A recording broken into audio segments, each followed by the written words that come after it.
بسم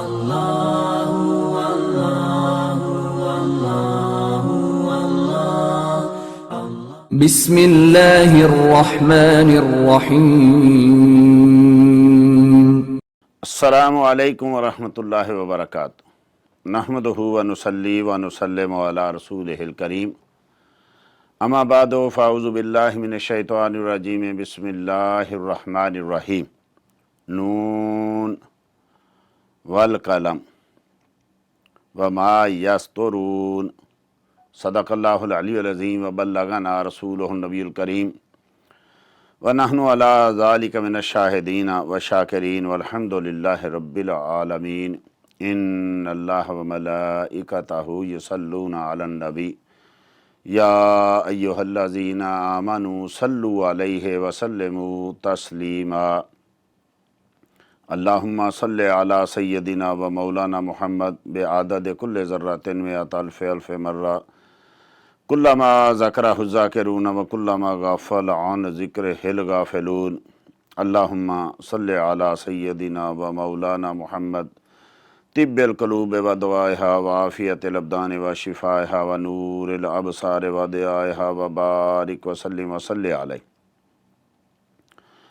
رب اشرح لی صدری ویسر لی امری واحلل عقدۃ من لسانی یفقہوا قولی۔ سبحان ربک رب العزۃ عما یصفون وسلام علی المرسلین والحمد للہ رب العالمین۔ مولایا صلی وسلم دائما ابدا علی حبیبک خیر الخلق کلہم،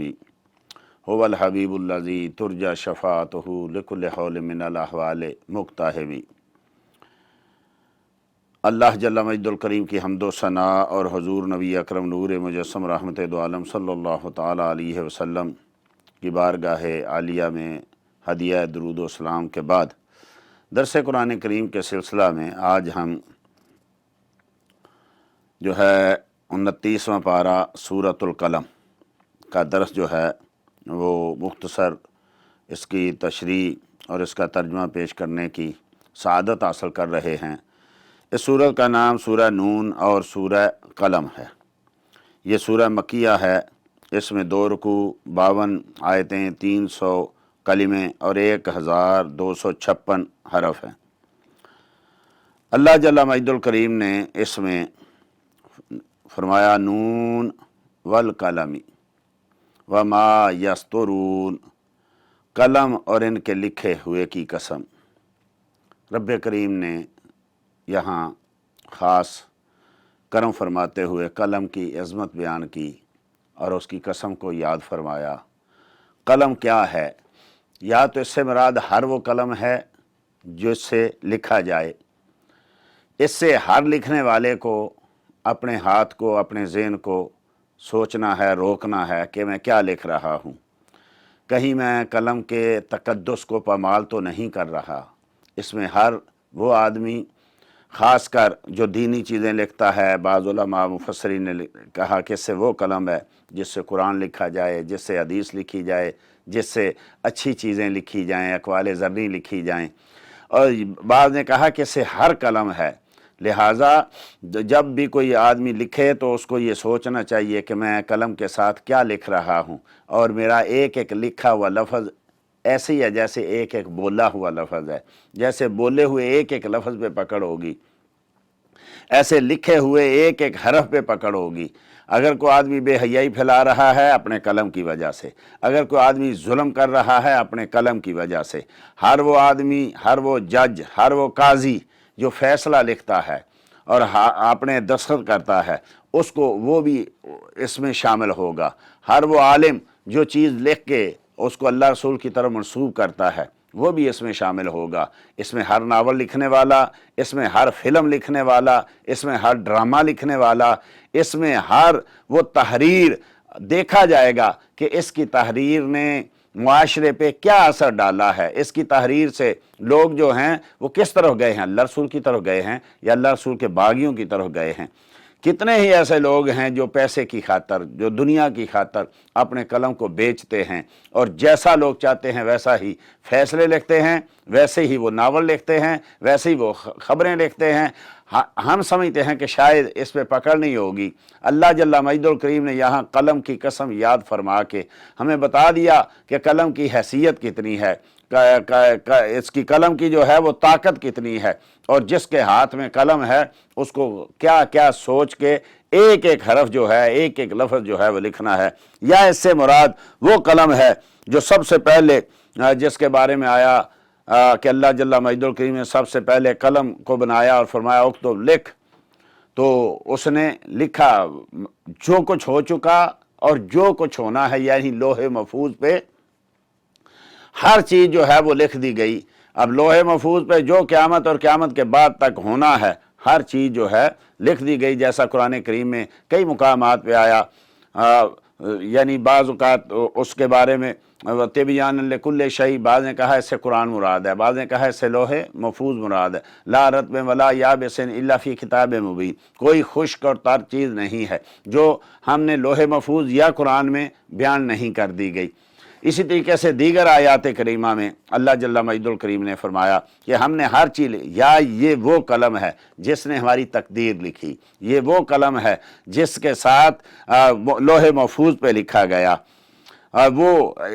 اس قلم کی عظمت اور حرمت بیان ہو رہی ہے۔ بہرحال جو بھی ہو، ہمیں اس قلم کی حرمت کو یاد رکھنا ہے، جو ہمارے بارے میں لکھا گیا اس کو یاد رکھنا ہے، جو ہم لکھ رہے ہیں اس کو یاد رکھنا ہے۔ یعنی ہر آدمی لکھاری جو ہے، ہر مصنف جو ہے، ہر مؤلف جو ہے، اس کو قلم کی حرمت کا احساس ہونا چاہیے۔ کتنی جھوٹی خبریں لوگ پھیلاتے ہیں، کتنے جھوٹے قصے لوگ بناتے ہیں، کتنے جھوٹ لوگ لکھتے ہیں، اور کتنے بہتان لوگ جو ہیں لوگوں پہ باندھتے ہیں۔ لوگ سمجھتے ہیں کہ ہم ایسے ہی چھوٹ جائیں گے۔ فرمایا نہیں، یہ قلم، اس کی حرمت، اس کی عزت، اس کی عظمت،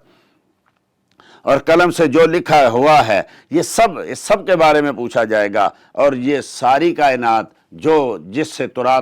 قلم سے تورات لکھی گئی، جس سے زبور لکھی گئی، جس سے صحائف لکھے گئے، جس سے قرآن لکھا گیا، رب کریم فرماتا ہے مجھے اس قلم کی قسم، ما انت بنعمت ربک بمجنون، تو اپنے رب کے فضل و کرم سے مجنون نہیں ہے۔ اللہ اکبر۔ سب انبیاء پہ جب لوگ اعتراض کرتے تھے تو انبیاء خود اس کا جواب دیتے تھے، لیکن جب مصطفیٰ کریم صلی اللہ تعالیٰ علیہ وسلم کی باری آئی، لوگ اعتراض کرتے ہیں، جواب خود رب کریم عطا فرماتا ہے۔ یہ محب اور محبوب کا یعنی مقام ہے، محب کے سامنے اس کے محبوب کا، کہ محبوب تو خاموش رہ، میں تیرا جواب دیتا ہوں۔ دیکھیے حضرت سیدنا یوسف علیہ السلام پہ الزام لگا تو ایک چھوٹے سے بچے نے گواہی دی۔ حضرت سیدہ مریم رضی اللہ تعالی عنہ پہ الزام لگا تو ان کے بیٹے حضرت عیسیٰ نے گواہی دی۔ ایسے ہی کتنے اور بھی معاملات ہیں کہ ایک اللہ کے ولی جریج پہ الزام لگا تو وہ جو بچہ پیدا ہوا تھا، جس کی ماں کے بارے میں ان پہ الزام لگا، وہ بچہ بولا۔ ایسے ہی بہت سارے واقعات جو ہیں جہاں اس دور میں بڑے بڑے اچھے لوگوں پہ الزام لگے، لیکن یا انہوں نے خود جواب دیا، یا ان کے کسی ساتھی نے جواب دیا، یا کسی بھی شخص نے جواب دیا، لیکن جب مصطفیٰ کریم صلی اللہ تعالیٰ علیہ وسلم کی باری آتی ہے تو آپ کی ذات کی بات نہیں ہے۔ سیدہ عائشہ صدیقہ رضی اللہ تعالیٰ عنہ پہ الزام لگا تو مصطفیٰ کریم صلی اللہ تعالیٰ علیہ وسلم کو بولنے کی ضرورت پیش نہیں، رب کریم نے کتنی آیتیں نازل کر کے سورہ نور کی فرما دیا کہ محبوب میں بولوں گا تیرے بارے میں، میں بولوں گا۔ جہاں حضرت ابراہیم خلیل اللہ کی زوجہ محترمہ پہ جب یعنی دست زیادتی دراز کیا گیا وقت کے حاکم نے مصر میں، تو رب کریم نے ان دیواروں کو جو تھا وہ شیشے کا بنا دیا کہ سیدنا ابراہیم خلیل اللہ اپنے حرم کی خود حفاظت کریں۔ لیکن جب مصطفیٰ کریم کے حرم پہ لگا تو فرمایا محبوب تم آرام کرو، میں تیرے حرم کا پاسبان ہوں، میں جواب دوں گا۔ تو سیدہ عائشہ صدیقہ رضی اللہ تعالی عنہ پہ الزام لگا تو اللہ جل مجدُ کریم نے قرآن نازل کر دیا، قیامت تک کے لیے ان کی جو ہے وہ پاکی بیان کر دی۔ تو رب کریم فرمایا لوگوں نے کہا یہ تو معاذ اللہ استغفر اللہ جادوگر ہے، یہ تو مجنون ہے، یہ تو پاگل ہے، معاذ اللہ ایسی باتیں کرتا ہے کہ جو سامنے 300 بت رکھے ان کو چھوڑ کے ایک اندیکھی طاقت کو مان لو، یہ تو پتہ نہیں کیسی باتیں کرتا ہے کہ کل کیا ہوگا، قیامت کا کیا ہوگا، ایک ایک چیز بیان کرتا جا رہا ہے۔ یہ تو کل قیامت کو کیا ہوگا، قیامت آئے گی، مرنے کے بعد اٹھیں گے، پھر حساب ہوگا، پھر کتاب ہوگا، پھر جو ہے جنت میں جائیں گے، پھر جہنم میں جائیں گے۔ جب وہ لوگ یہ باتیں سنتے، آج تو دیکھیں 15 صدیاں گزر گئیں، آج بھی کتنے لوگ ہیں جو نبی کریم صلی اللہ تعالی وسلم کی باتوں پہ یقین کرنے کے لیے تیار نہیں ہے۔ جہاں مصطفیٰ کریم صلی اللہ علیہ وسلم کی کوئی علم غیب کی بات آتی ہے تو وہاں جھٹلانے کے لیے تیار ہو جاتے ہیں۔ 15 صدیاں پہلے اگر کوئی ایسی بات کرے کہ کل جھنڈا اس کو دوں گا جس کے ہاتھ پہ فتح ہو جائے گا، کوئی ایسی بات کرے حاضہ مصر فران، کل یہاں ابو جال گرے گا، کل یہاں جو ہے اتبا شیبہ گرے گا، اگر کوئی یہ کہہ دے کہ کب بارش آئے گی مصطفیٰ کریم صلی اللہ علیہ وسلم، تو آج سے 15 صدیاں پہلے